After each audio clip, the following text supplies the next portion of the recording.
దీన్ని బట్టే అర్థం అవుతుంది. ఇవాళ మేము అటెండ్ కాకపోవడానికి కొత్త భాష్యాన్ని చెప్తూ వారు ఏ విధమైనటువంటి తప్పుడు ప్రచారాన్నైనా మొదలు పెడతారు. కానీ వాస్తవం ఏంటి? ఈ రాష్ట్రంలో జరుగుతున్నటువంటి తప్పుల్ని ప్రశ్నించేటటువంటి గొంతు ప్రతిపక్ష పార్టీది కాదా? కాకూడదా?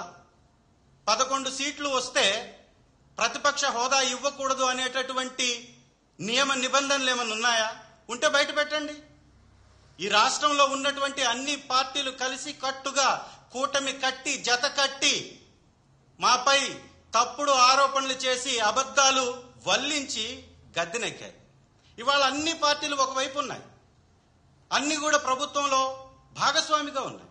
మరి ప్రభుత్వంలో భాగస్వామిగా ఉన్నటువంటి పార్టీలకి ప్రతిపక్ష హోదా రాదు.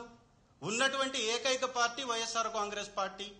వైఎస్ఆర్ కాంగ్రెస్ పార్టీకి ప్రతిపక్ష హోదా ఎందుకు ఇవ్వకూడదు అనే దానికి సంబంధించి ఒక తప్పుడు విధానంలో విస్తృత ప్రచారం చేస్తూ ఉన్నారు. మేము అడుగుతున్నాం, మీకెందుకంత భయం? మీకు అంతమంది సభ్యులు ఉన్నారు, 11 మందిని ఎదుర్కొనే సత్తా ధైర్యం మీకు లేదా? అంటే మీ తప్పులు బయటపడతాయి కాబట్టి మీరు భయపడుతున్నారా? మీరు చేసే దోపిడీ బయట పడుతుంది కాబట్టి మీరు భయపడుతున్నారా? మీ దుర్మార్గాల్ని ఎండ కడతాం కాబట్టి మీరు భయపడుతున్నారా? 11 మందికి కూడా సమాధానం చెప్పలేనటువంటి స్థితిలో మీ ప్రభుత్వం ఉందా?